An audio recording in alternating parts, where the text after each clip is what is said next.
de passer ce temps avec nous. Alors, l'intervention, ta présentation s'inscrit dans le cadre du séminaire de stratégie du master CRM. Donc, on examine là, cette semaine, des questions de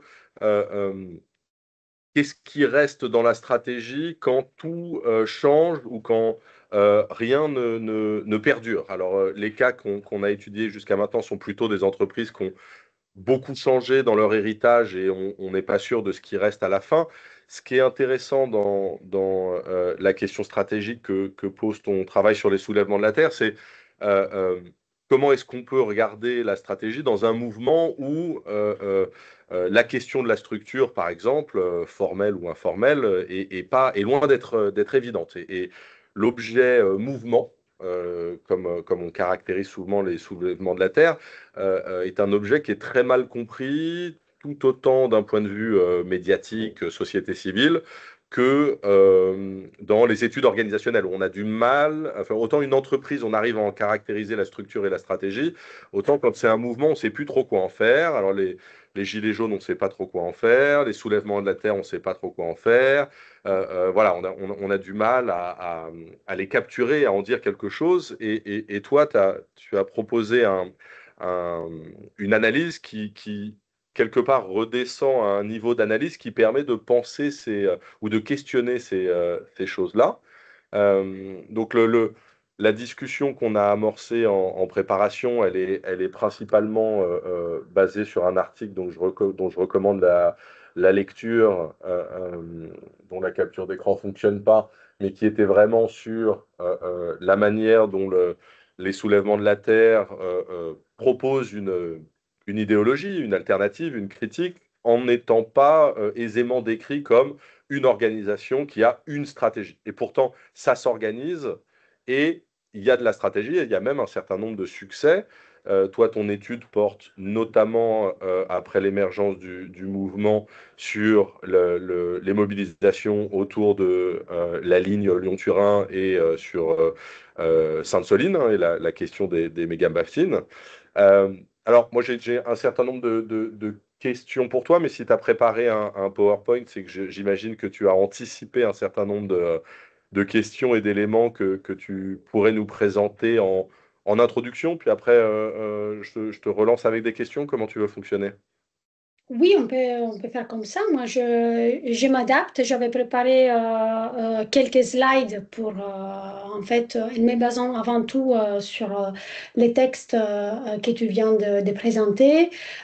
Donc, qui était un article qui s'inscrit dans un dossier thématique qui interrogeait la question de l'alternative organisationnelle. L'alter-organisation, qu'est-ce que ça veut dire? Quelles sont les alternatives structurelle, managériale, idéologique à l'organisation entreprise, organisation capitaliste traditionnelle.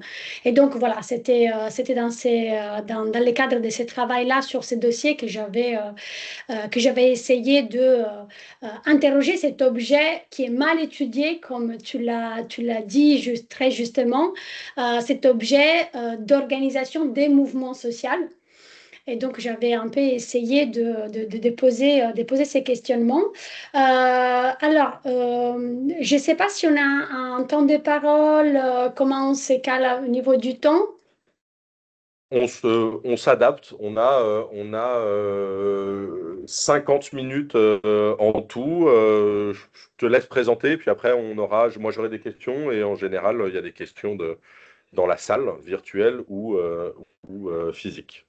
Voilà, on laisse quand même le temps au débat parce que je pense que c'est intéressant. Donc, tout d'abord, bonjour à tous et à toutes et merci pour cette invitation. Donc, moi, j'enseigne à l'IUT hein, dans un département de gestion. Donc, mes étudiants, ils font des études des gestions et donc, ils sont également très intéressés ou en tout cas très portés vers la stratégie et les débats autour de la stratégie. Aujourd'hui, je suis vraiment très heureuse de vous présenter et de discuter avec vous ce travail, un travail récent, un travail d'ethnographie que j'ai mené en 2023, donc dans le cadre de deux mobilisations qui s'inscrivaient dans la saison des soulèvements de la terre. Donc la mobilisation de Sainte-Soline, qui est la plus connue, et qui a eu lieu en mars 2023. Et puis la mobilisation contre l'ETAV, donc la ligne ferroviaire à grande vitesse entre Turin et Lyon, qui est un vieux projet, une vieille infrastructure, en fait, dont le projet existe depuis des décennies, mais qui n'a jamais été réalisé. Et donc, la lutte est bien évidemment encore en cours, encore vivante. Alors, moi, je m'intéresse beaucoup, dans le cadre de mon travail de recherche, à l'évolution de la mobilisation sociale et en particulier aux évolutions qui sont liées à l'usage du numérique, donc les usages des médias, l'usage du numérique dans les contextes des mobilisations sociales. J'essaye vraiment de relier, on va dire, l'étude de la mobilisation sociale, donc la sociologie des mouvements sociaux, avec des approches qui sont plus issues des sciences de l'information et de la communication et également, en l'occurrence, de la communication des organisations.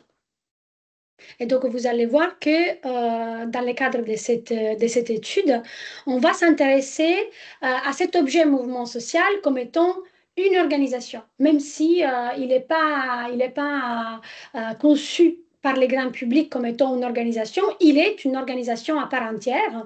On parle même des organisations des mouvements sociaux.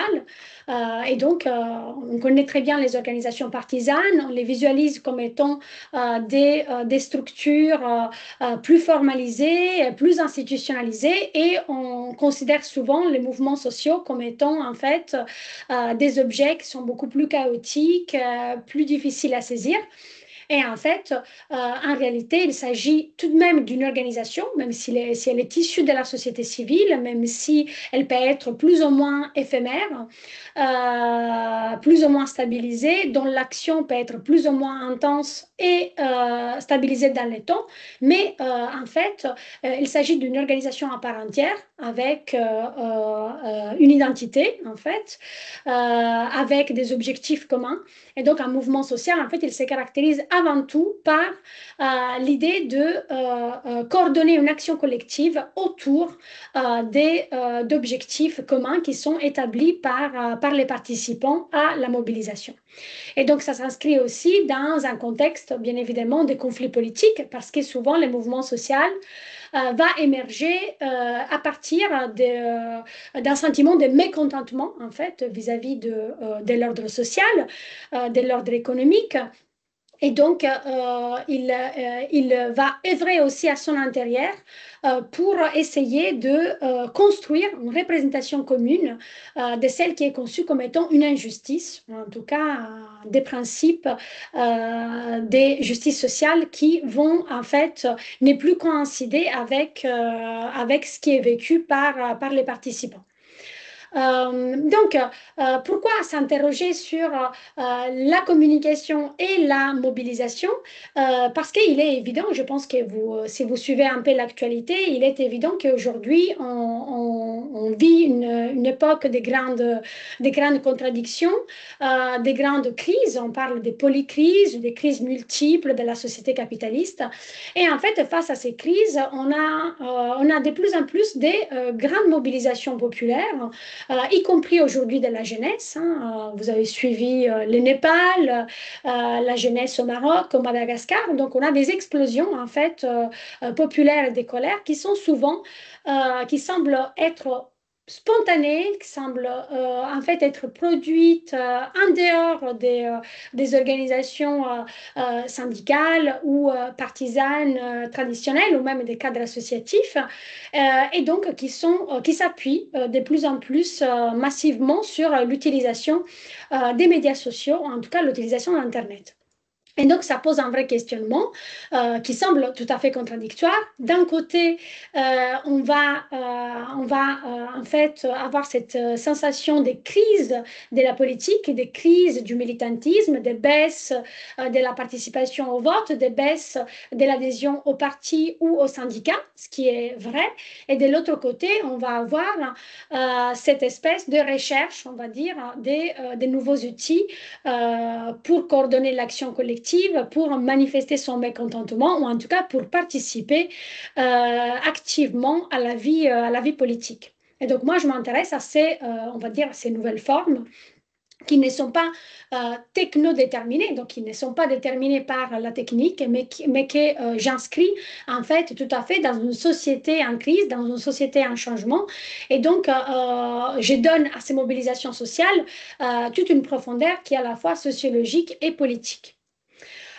Donc, on parle souvent aussi des luttes pour la visibilité. C'est pour ça que dans le cadre de ces organisations des mouvements sociaux, l'un des enjeux qui va être très important est l'impératif de la visibilité, de la mise en visibilité dans l'espace public. Donc, on a une première question stratégique qui est posée par la stratégie que ces mouvements vont mettre en place pour pouvoir être reconnus, pour pouvoir exister dans l'espace public et dans l'espace public médiatique.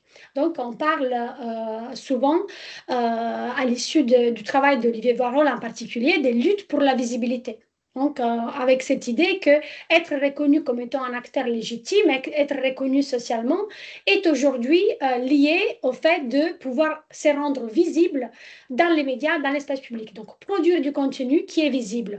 Et donc, d'une façon stratégique, cela va fatalement être reconduit à être performant dans l'espace public médiatique et dans l'espace numérique à partir des plateformes et donc à partir aussi des métriques en fait de visibilité qui sont proposées par les plateformes.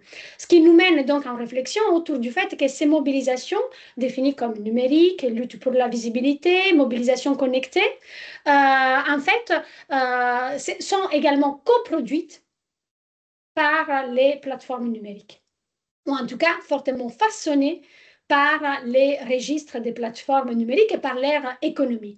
Et donc, le travail de mise en visibilité s'apparente à ce sens-là à un travail de n'importe quelle entreprise qui doit pouvoir exister dans l'espace public, qui doit pouvoir légitimer sa mission sociale dans l'espace public et donc communiquer largement à l'externe et à l'extérieur et à l'intérieur. On parle aussi de mobilisation informationnelle, c'est-à-dire l'activité informationnelle, donc la production d'informations en matière d'écologie pour les soulèvements de la Terre, en matière de critique et dénonciation des gros projets qui sont considérés comme étant nuisibles, est aussi une activité militante centrale. Et donc, on les étudie depuis désormais plusieurs décennies.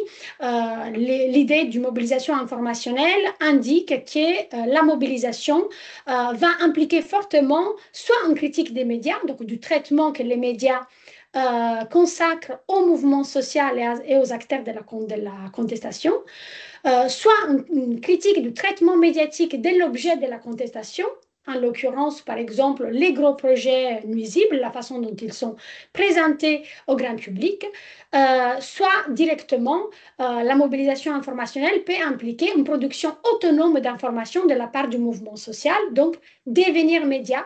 Don't hate the media, become the media étaient un peu les slogans des années 90 qui avaient accompagné les mouvements autour des indie médias et autour des mouvements altermondialistes qui ont débuté à la fin des années 90. Et donc aujourd'hui, on a de plus en plus des outils accessibles d'automédiation et d'automédiatisation. Et donc tous les mouvements contemporains que vous avez cités en début des séances, les Gilets jaunes par exemple, ou aussi les mouvements autour de la jeunesse précarisée partout dans le monde, s'appuient également sur cette production médiatique autonome et indépendante.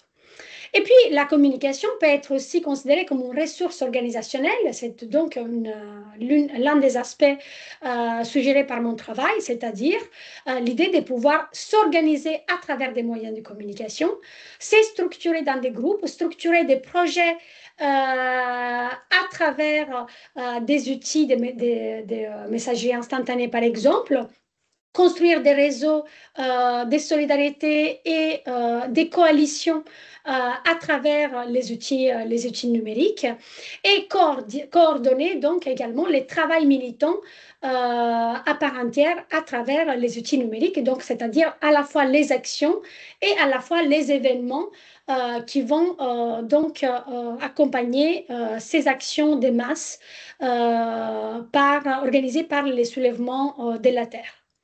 La communication, enfin, peut aussi être conçue comme un répertoire. On parle de plus en plus des répertoires médiatiques et maintenant des répertoires numériques, c'est-à-dire ce sont aussi des nouveaux moyens pour lutter, l'idée de pouvoir construire des cadres collectifs autour des hashtags. On a vécu ça dans les mouvements comme MeToo, par exemple, où il y a en fait un hashtag qui, à un moment donné, permet de cristalliser un problème social, un problème public, de les construire, mais aussi de relier en fait des expériences individuelles dans un cadre collectif, donc de créer une parole collective via les moyens de communication numériques. Et donc, cela est vrai, d'autant plus vrai dans le contexte des mobilisations écologistes. Donc, mobilisations écologistes qui sont donc au cœur un peu de votre thématique des séminaires. Donc, j'ai repris les termes d'anthropocène parce que je les trouve particulièrement intéressants. Quelles sont les mobilisations dans l'anthropocène? Donc, c'est-à-dire l'anthropocène est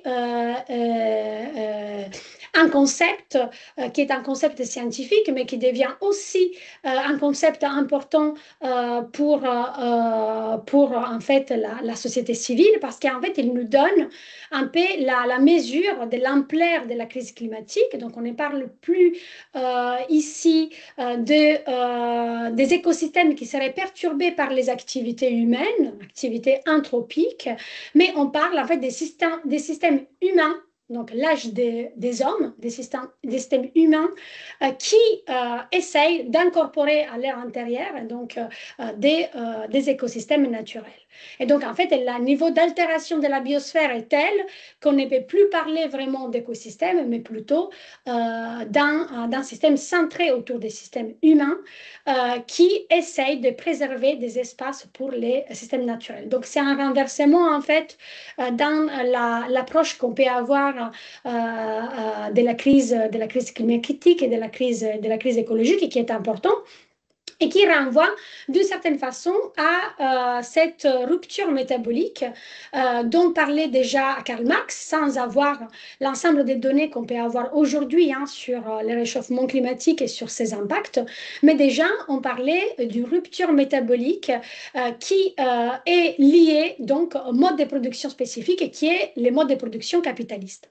Et donc dans mon travail, il est très important en tout cas d'avoir ces macro-cadre, un macro-cadre économique, un macro-cadre social, parce qu'en fait, cette crise s'inscrit précisément dans l'ère industrielle et donc on est obligé de la penser comme une crise qui est structurelle, qui n'est pas sectorielle et donc face à laquelle les mouvements vont de plus en plus, les mouvements comme les soulèvements de la Terre, mais déjà les mouvements pour les climats précédents, comme Fridays for Futures, etc. Déjà, ils posaient en fait la question écologique, non pas comme une question d'expertise ou des sujets très spécifiques, mais comme une question structurelle dans la société. Et donc, l'idée que ces mouvements vont proposer une critique qui est une critique en fait radicale de la société industrielle me semblait quelque chose de très important.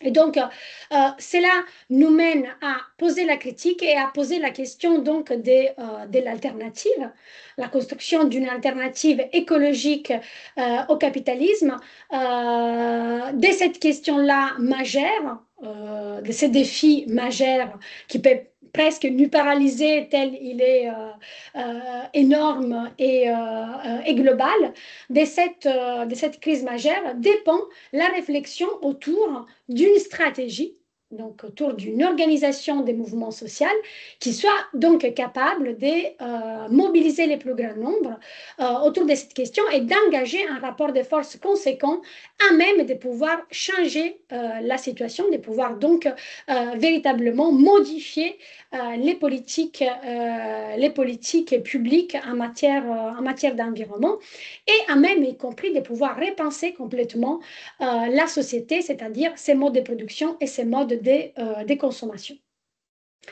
Donc, je vais essayer d'accélérer.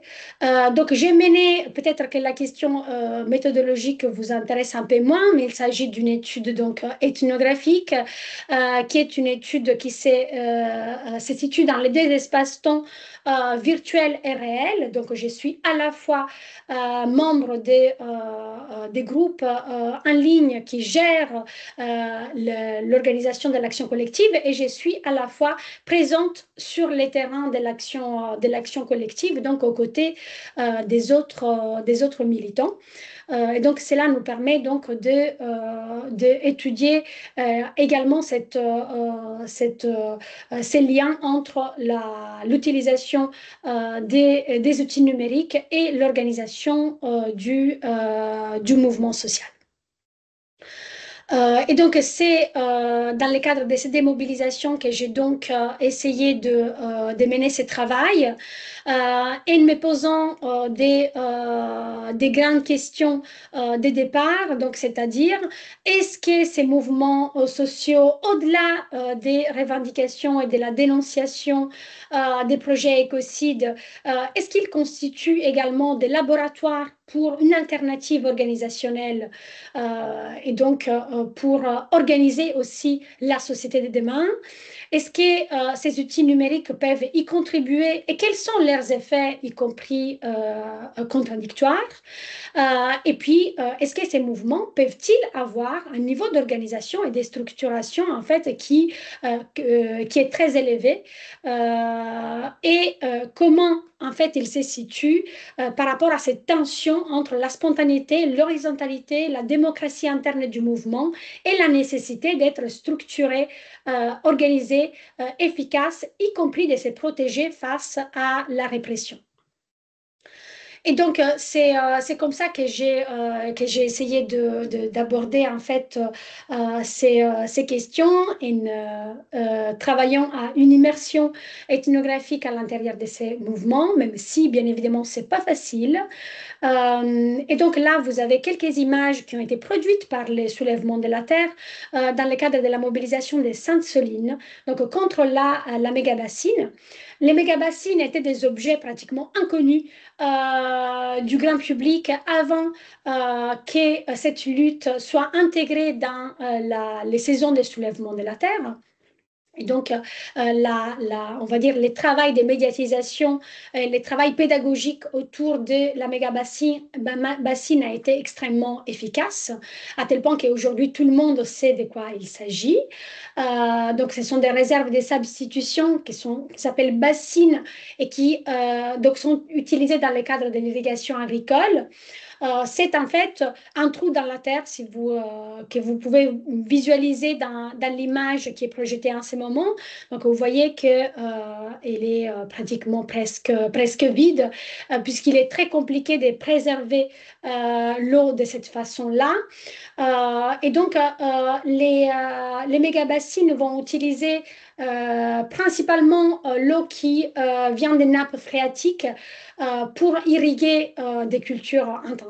Donc, c'est des projets extrêmement problématiques et controversés parce qu'ils sont extrêmement coûteux, payés par l'argent public et finalement peuvent mettre en péril, en tout cas pour l'ère d'extraterre, ils mettent en péril l'accès à l'eau potable, donc qui est bien évidemment un bien essentiel pour la vie des populations qui sont situées dans ces territoires. Et donc là, on voit que l'utilisation des drones, pour les images, des images qui sont spectaculaires, hein, de cette corps collectif très étendu qui va donc se promener dans les territoires ruraux. Donc cette mobilisation est certainement inédite, hein, et très importante dans les mouvements écologistes mondiaux, y compris de par la forte répression en fait policière à laquelle les militants ont été soumis. Et donc là, vous voyez certains éléments de médiatisation qui sont très importants. L'oiseau des soulèvements de la terre, le dress code en bleu. Donc tout est pensé en fait pour sa médiatisation, c'est-à-dire que l'action collective est déjà pensée comme un événement médiatique depuis le départ. Et donc vous voyez que les vécus en ligne hors ligne sont liés, les deux sphères, les deux espaces-temps sont liés, et donc dans l'organisation des soulèvements de la terre, toute la dimension de la couverture médiatique, de la dimension, y compris très spectaculaire de la mobilisation, est extrêmement importante.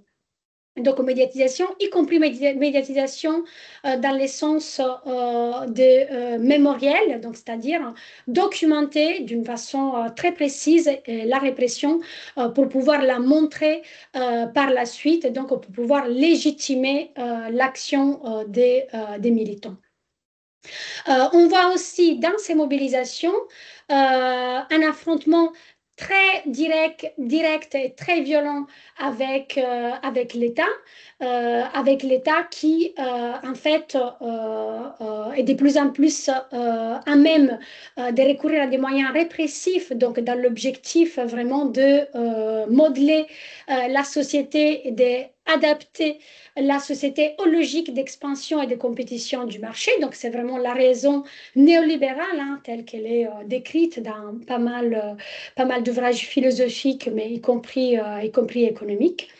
Et donc, il y a vraiment cette logique des fractures spatiales qui est en fait bien décrite, y compris dans les restitutions en ligne, entre l'espace de la répression et l'action de désobéissance civile et la force du nombre, donc, qui est mise en scène également dans les activités de médiatisation des soulèvements de la terre. Donc là, vous avez quelques images qui viennent du mouvement de Notave contre la ligne ferroviaire à grande vitesse entre Turin et Lyon. Donc avec les mêmes dispositifs, si vous voyez, de l'événement autour des 3 jours, avec la fabrication et l'autogestion d'un camp donc autogéré sur les territoires. Et donc, il y a l'action collective des masses fortement réprimée et fortement médiatisée. Et après, les expériences, les rencontres, les conférences, les tables rondes autour des questions écologiques et donc toute la dimension du débat théorique, y compris avec des scientifiques, avec également des acteurs du monde politique, du monde syndical, qui vont participer donc à ces débats. Donc, ce sont des événements qui s'inscrivent dans les formats des saisons et qui, en fait, prennent vraiment cette dimension de la campagne de communication professionnelle. Donc, c'est pour ça qu'on va retrouver plusieurs marqueurs de professionnalisme dans les campagnes de soulèvement de la terre. Outre la recherche de la performance en ligne, il y a vraiment beaucoup d'attention à l'identité visuelle. Chaque mobilisation est marquée par son identité, par ses mots d'ordre, par ses supports de communication en fait centraux qui préparent l'action dans les temps. Et donc, les formats des saisons permettent aussi de pouvoir avoir un temps de communication dans l'espace public pour essayer de sensibiliser l'opinion et de mobiliser le plus grand nombre autour de ces actions. Je vais essayer de accélérer sur cette partie. Voilà, le travail ethnographique, il est aussi marqué par l'expérience directe. Donc, c'est pour ça que dans mon travail, il s'agit aussi d'une certaine façon d'une forme d'auto-ethnographie. Donc, la façon dont j'ai directement vécu l'événement et l'organisation de l'action collective. Donc, on est parfois en première ligne, directement au contact donc, des forces de l'ordre et dans une position, bien évidemment, de vulnérabilité et d'exposition à la blessure qui rend le travail ethnographique extrêmement complexe, extrêmement difficile. Et puis, également, toute la dimension de l'assemblée, donc organisation en ligne, organisation hors ligne. Et donc, dans les assemblées, on va quelque part récupérer la possibilité de prise de parole pour les militants ordinaires.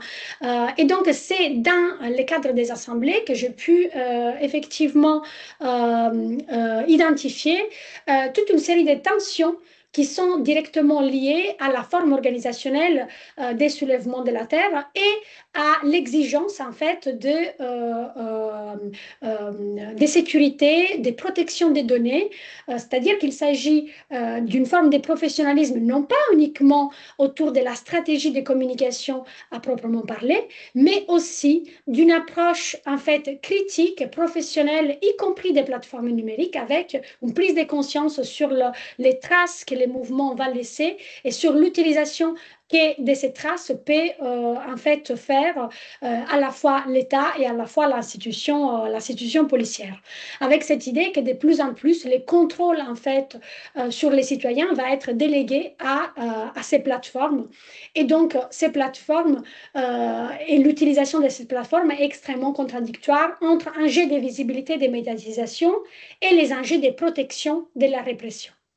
Donc là aussi, c'est tout un enjeu extrêmement stratégique qui est très important pour les mouvements et donc qui émerge comme étant une sorte de tension en fait à l'intérieur du mouvement parce que dans le cadre des assemblées, on va retrouver toute une série de formes de mécontentement ou de frustration des militants qui participent à des actions collectives de masse qui peuvent être en fait fortement réprimées et fortement dangereuses, mais qui n'ont pas la possibilité de modifier directement leur conduite dans l'action et donc qui se trouvent attrapés par un dispositif, y compris un dispositif numérique, dans le cadre duquel les dangers sont signalés, mais qui ne permettent pas en fait de modifier nos propres conduites et donc de prendre des décisions collectives au moment des mobilisations sociales. Ce qui génère en fait une forme de friction, de tension entre l'idéal de la démocratie qui est prôné par les mouvements et la structuration interne fortement hiérarchisée dans la prise de décision et qui est souvent en fait justifiée par des raisons sécuritaires. Donc, on voit que l'enjeu de l'accès à l'information, de l'accès au débat stratégique, de l'accès aux prises de décision est un enjeu fort, en fait, organisationnel à l'intérieur du mouvement. Mais on les découvre uniquement dans les contextes d'assemblée où on ouvre la parole et donc on a la possibilité d'exprimer, y compris les tensions et les désaccords internes sur les prises de décision en matière de tactiques, des complémentarités des tactiques et en matière donc des choix en termes de forme de lutte, répertoire, désobéissance civile et de la forme que la désobéissance civile peut prendre. Ce qui est certainement aussi ressorti de l'enquête, c'est qu'il y a en fait une forte critique, on va dire, des médias dominants. Et donc, cette idée en fait de travailler autour d'un modèle de production de l'information et d'une structure en fait organisationnelle qui doit aussi englober les concepts de démocratie informationnelle. Donc ça, c'est très important. Et puis, la question donc de la démocratie est vécue. Donc, il y a une dénonciation, en fait, des gros projets nuisibles et, par définition, imposés. Donc, c'est-à-dire qu'il y a la critique qu'on peut adresser n'est pas uniquement une critique écologique, mais est une critique également de nature politique, c'est-à-dire qui décide de la gestion des ressources naturelles sur les territoires, qui décide de l'accès aux ressources naturelles sur les territoires. Donc, il y a un fort enjeu de démocratie autour des revendications contre les gros projets nuisibles et en même temps un fort enjeu autour de la démocratie interne d'une façon à créer des formes de contradiction entre la dimension idéologique du mouvement et la dimension donc organisationnelle du mouvement.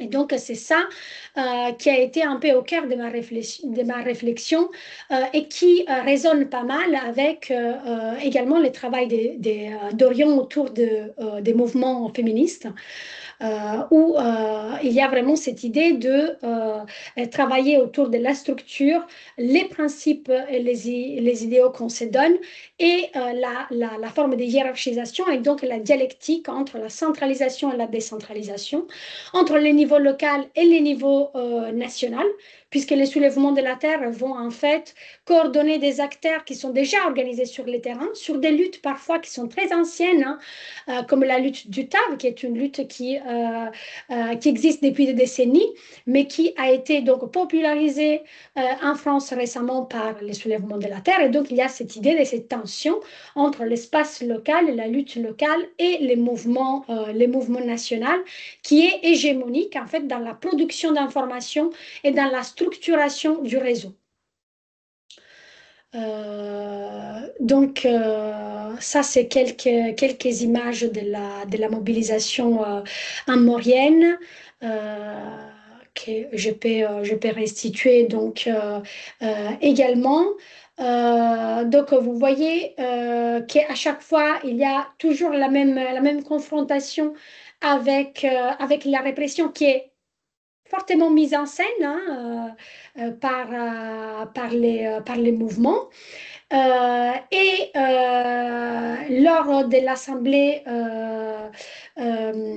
Lors de l'Assemblée Amel, mais y compris lors des assemblées dans le cadre de la mobilisation du NOTAV, les militants réclament véritablement une réorganisation stratégique en fait de l'action afin de pouvoir construire l'organisation des soulèvements de la terre autrement.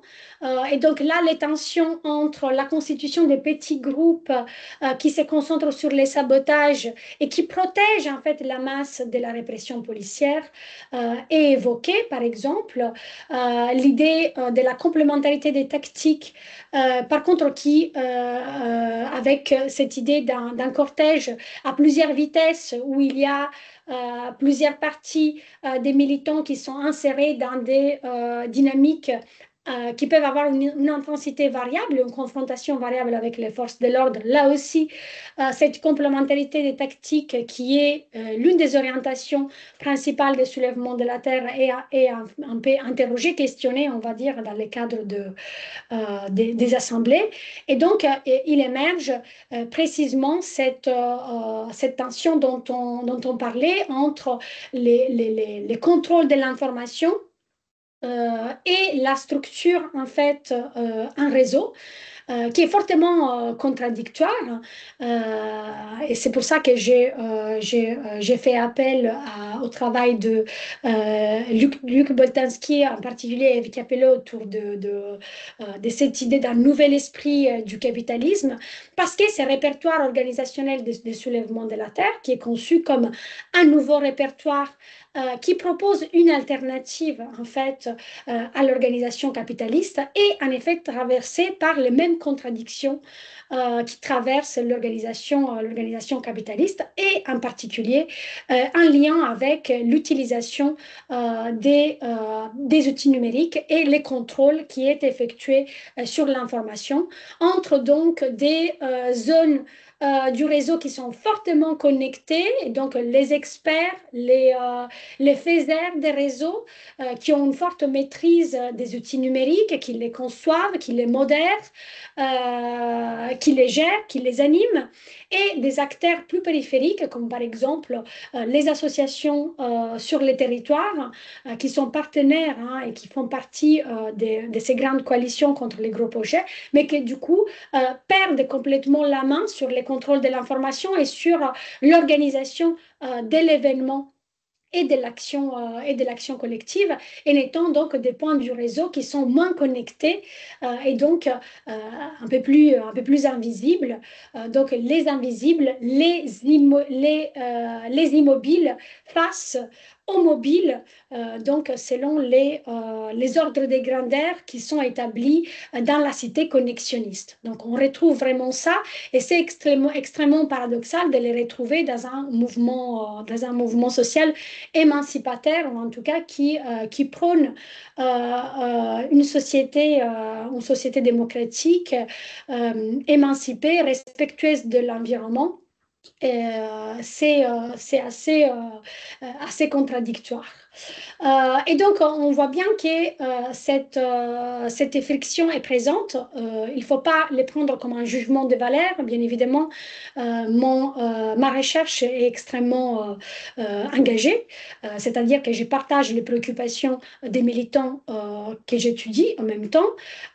Donc, je les travaille et je les observe dès l'intérieur. Donc, il ne faut pas voir une critique, en fait, du mouvement, mais c'est un point de vue, on va dire, scientifique, un savoir scientifique qui est amené également à observer certaines frictions, certaines contradictions internes qui peuvent être susceptibles d'être utiles, d'être une matière utile pour concevoir les organisations des mouvements sociaux et pour concevoir y compris leurs modes de fonctionnement et de communication internes.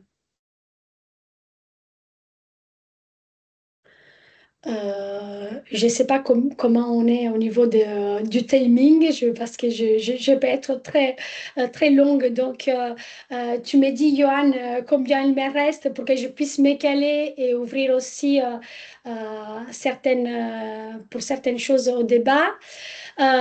Donc, euh, ça, c'est plutôt autour des revendications et de l'élaboration de l'alternative politique et organisationnelle. Donc, on remarque cette forte présence d'une critique, comme je le disais, structurelle, hein, qui n'est pas une critique sectorielle, qui porte uniquement sur les aspects vraiment ponctuels de l'expertise militante en matière d'écologie. En fait, on passe vraiment des collectifs militants experts, dont parlait Sylvie Olitro, par exemple, au départ, vers des collectifs extrêmement jeunes, avec des générations qui ont cette urgence, en fait, de l'action contre le réchauffement climatique, et donc qui ont cette idée vraiment de basculement. On est sur des générations qui basculeront, on me dit ces jeunes militants qui est impliqué dans une association sur les territoires donc à Maurienne. Et donc on voit bien aussi ces processus de radicalisation de ces militants qui auparavant pouvaient avoir l'impression que certains aménagements à l'intérieur de la société capitaliste pouvaient être possibles, et qui finalement vont basculer d'un côté de refus total du monde capitaliste, avec plusieurs solutions qui sont élaborées hein, à l'intérieur du mouvement. C'est un véritable laboratoire. Il n'y a pas une ligne, mais il y a plusieurs lignes, les communs, la relocalisation, les pensées du vivant qui sont très présentes aussi, avec cette idée de repenser vraiment la relation entre la culture et la nature. Donc il y a vraiment une grande richesse d'élaboration stratégique, mais du coup qui apparaît beaucoup moins dans l'image grand public qui est restituée du mouvement. Donc cette richesse, on l'a vraiment quand on rentre à l'intérieur, quand on participe au débat, quand on participe aux tables rondes, quand on échange avec les personnes qui sont mobilisées, qui sont présentes. Là, on a vraiment cette grande richesse et cette dimension vraiment transversale, intersectionnelle, l'appellent certains militants. Vraiment cette idée d'une lutte qui n'est pas uniquement une lutte écologique, mais qui forcément interroge les pouvoirs économiques, les pouvoirs politiques et l'ensemble également des oppressions spécifiques qui sont également prises en charge dans les camps autogérés.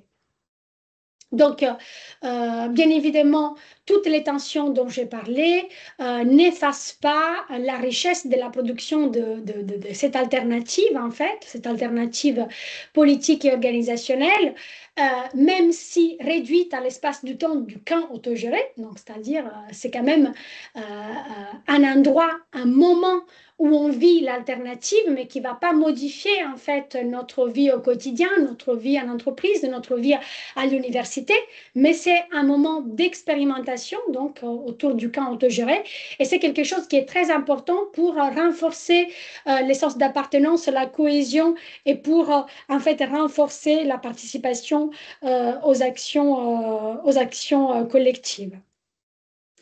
Donc voilà, là vous avez quelques extraits, y compris des débats en ligne. Donc les tensions émergent dans les assemblées, mais émergent aussi dans les groupes qui sont organisés autour des boucles sécurisées. Hein. Quand on organise la mobilisation, on est sur des groupes signal, donc avec beaucoup de rigueur.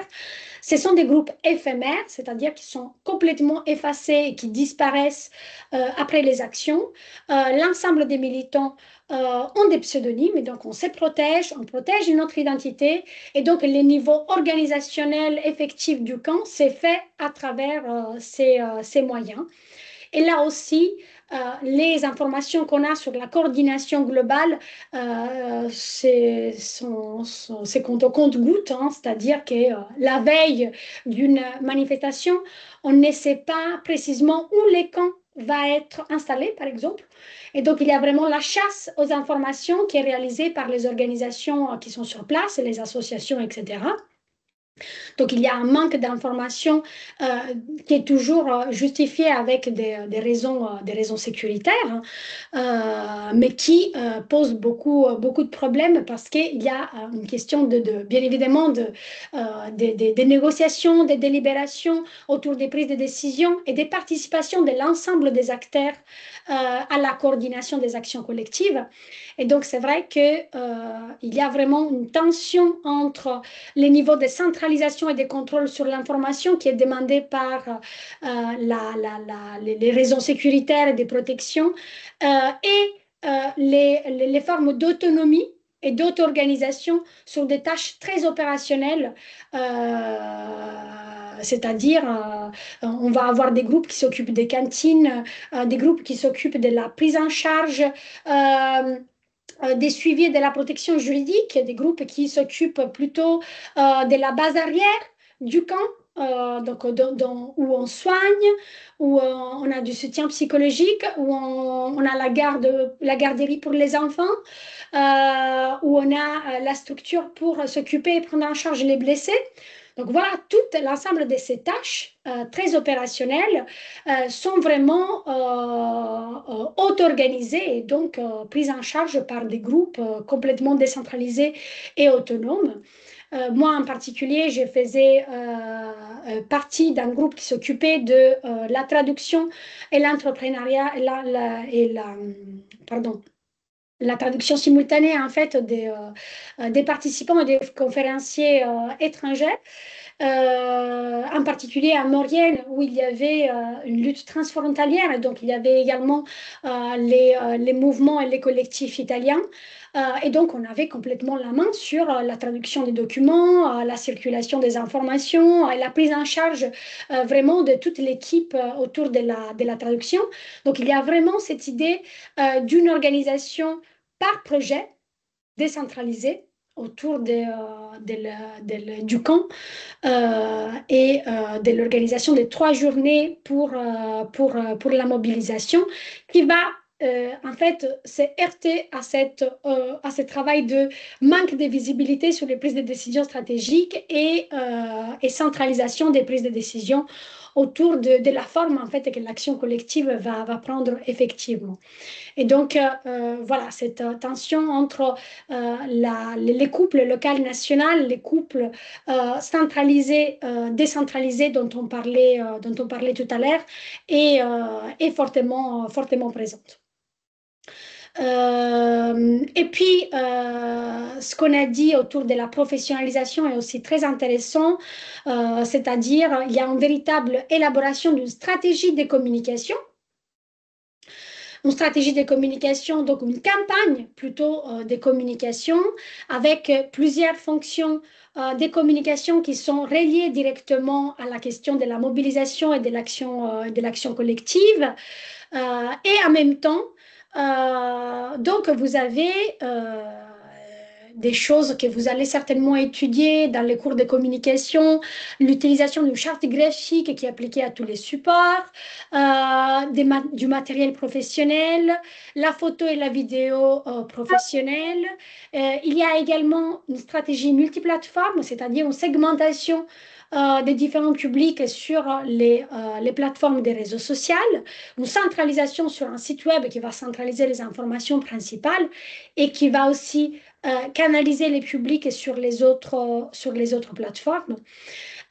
Et puis, bien évidemment, un plan de communication clair qui est facilité par les formats des saisons et qui contribue donc à donner une véritable force de frappe en fait, médiatique et communicationnelle à cette organisation. Et après, vous avez en fait des fonctions de communication qui sont structurées par canal et par public. Donc, c'est-à-dire que les niveaux de participation et les niveaux d'engagement vont aussi pouvoir être canalisés sur des plateformes distinctes.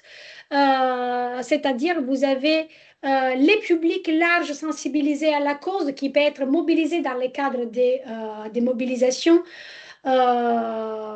Je vais essayer de conclure parce que je vois que les temps qui passent. Les publics larges, donc, qui va se situer plutôt au niveau des plateformes grand public telles que Facebook, X, YouTube, Instagram. Ces publics, donc, il est renseigné sur l'actualité en permanence et il peut revivre les moments sur les réseaux sociaux.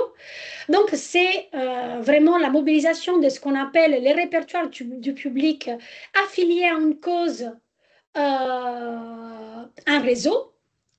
Et donc, ce public est très important à alimenter et il est très important à fidéliser parce qu'il est susceptible de passer à l'action. Ça ne veut pas dire que toutes les personnes qui sont abonnées aux réseaux sociaux vont directement passer à l'action, mais c'est une façon pour stratégiquement amener en fait les personnes à se mobiliser. Après, vous avez bien évidemment les outils de communication des autres partenaires, donc c'est-à-dire Bassino Merci, ce sont les associations sur tous les territoires qui luttent au quotidien contre les infrastructures. Donc ils vont aussi faire partie de cet écosystème numérique, mais avec beaucoup moins d'abonnés et avec beaucoup moins d'impact. C'est là où on voit l'impact de la stratégie des soulèvements de la terre comme étant plus professionnel par rapport à d'autres stratégies amateurs. Donc, on a une autre dialectique entre la démarche amateur dans l'information et de la communication et la démarche professionnelle, qui est aussi source d'inégalité dans les mobilisations actuelles. Et après, on a la segmentation du public par rapport à des groupes militants bénévoles qui vont passer à l'action collective. Et pour passer à l'action collective, ils doivent pouvoir être intégrés dans des boucles en ligne consacrées à l'action. Et donc, ça passe par l'adhésion. D'abord, on se manifeste sur des adresses proto-mail par des modérateurs, des organisateurs des soulèvements de la terre qui après vont canaliser les bénévoles sur des groupes en fait spécifiques pour chaque action. Et donc, il y a la possibilité de s'intégrer par rapport à ses propres compétences professionnelles. Euh, euh, on est chercheur, on est journaliste, on est spécialisé dans la restauration, dans la traduction, voilà, toutes les compétences, dans le graphisme. Il y a beaucoup de recherches quand même dans tout ce qui est compétences dans la gestion de l'information, le marketing et la création graphique. Donc voilà un peu comment se structure l'organisation. Et donc, on peut évoquer quelques... Alors, je voudrais te poser une question sur la stratégie. Parce il va falloir que je libère aussi les étudiants ici d'ici 5 minutes. Sur tu nous montres bien comment est-ce que le collectif se dessine à la fois par des critiques politiques, idéologiques, comment est-ce que il y a des éléments de communication qui permettent de faire corps, le dress code, un certain nombre de symboles, beaucoup de communication. D'un point de vue très concret, à quel moment est-ce que cette constellation d'acteurs qui sont connectés de manière plus ou moins formelle, plus ou moins directe, plus ou moins officielle, décide d'un objectif et d'aller à cet endroit, à ce moment-là, pour faire ça? Comment la stratégie se formule à un moment? Par rapport aux saisons et par rapport aux cibles en fait qui vont être choisies dans chaque saison. Et ben ça, c'est un bureau restreint, en fait, qui va décider de ces questions stratégiques. Donc, la prise de décision sur comment les saisons sont structurées et autour de quelles actions les saisons sont structurées. Donc, ça, c'est vraiment un groupe d'organisateurs des soulèvements de la Terre qui vont se réunir sur des réunions qui ne sont pas accessibles en fait aux militants ordinaires, y compris aux antennes, en fait. Les mouvements de soulèvement de la Terre se constituent aussi par des antennes territoriales. Donc, c'est-à-dire qu'on a la possibilité d'adhérer à des principes, des grands principes communs pour se structurer dans un comité sur les territoires. Or, ces antennes locales ne sont pas décisionnaires. Elles peuvent s'engager sur des luttes locales, mais elles ne sont pas décisionnaires du calendrier et de la saison, en fait, qui est dictée d'un point de vue national. Donc, il y a cette tension entre local et national qui est extrêmement intéressante. Ça ne veut pas dire qu'elles ne sont pas force des propositions. Bien évidemment, c'est à partir aussi de l'importance que revêtent les luttes locales que ces mêmes luttes sont intégrées dans les saisons des soulèvements de la Terre. Par exemple, la dernière mobilisation qui s'est tenue contre les canals Seine-Nord, donc un nouveau gros projet considéré comme écocide qui est toujours lié aux luttes de l'eau, des soulèvements de la terre et qui implique toujours la construction d'infrastructures, des méga-bassines pour récupérer l'eau ou détourner l'eau de son parcours souterrain, etc. Donc voilà, il y a très clairement une thématique qui est très forte autour de l'eau, par exemple, et autour de la question foncière, autour de la question de l'agro-industrie, de la critique de l'agro-industrie, et donc qui peut dépendre aussi de l'actualité autour des infrastructures, en fait, c'est-à-dire la méga-bassine, les TAV sont des grandes infrastructures qui ont, par leur nature, par leur dimension antidémocratique et par l'impact qui ont sur les territoires, ont provoqué des mobilisations territoriales qui sont prises par les soulèvements de la terre avec cette idée de amplifier et renforcer et en fait modifier les rapports de force en faveur des acteurs de la mobilisation à travers ces stratégies de communication, les saisons, la campagne et les actions de masse. Alors, on est un peu pris par le temps, mais effectivement, on voit que c'est extrêmement compliqué d'envisager les questions stratégiques une fois qu'on n'a plus cette pyramide et cette structure organisationnelle qui, quelque part, simplifie toute la structuration de la prise de décision quand on a un chef, des sous-sous-chefs, des sous-sous-sous-chefs, etc. Et que dès que, alors, ça pose des problèmes et des difficultés, mais on voit bien qu'à l'intérieur d'un mouvement où il y a de la structuration sans qu'il y ait vraiment de structure, il y a de l'organisation au sens de l'organizing, ça s'organise et c'est pas de l'organisation État. Les questions stratégiques continuent à se déployer avec un grand nombre de succès et je pense que des travaux comme les tiens sur les soulèvements de la Terre et puisque Justine est connectée aussi sur la question des zones à défendre, de Notre-Dame-des-Landes et du travail autour des communs à des questions stratégiques absolument essentielles. Paola, merci beaucoup du temps que tu nous as accordé. Je recommande aux étudiants et étudiantes et à tout le monde de lire tes papiers sur les soulèvements de la Terre qui sont absolument passionnants. Merci beaucoup. Merci à vous pour l'invitation. Désolée, j'ai été trop longue et donc je n'ai pas réussi à discuter avec les étudiants et les étudiantes que je Je ferai vois en remonter leurs lecture. questions. Super. Je reste Merci, à disponible bientôt. et bon courage à vous pour les séminaires. Encore merci. Merci, au revoir. Au revoir.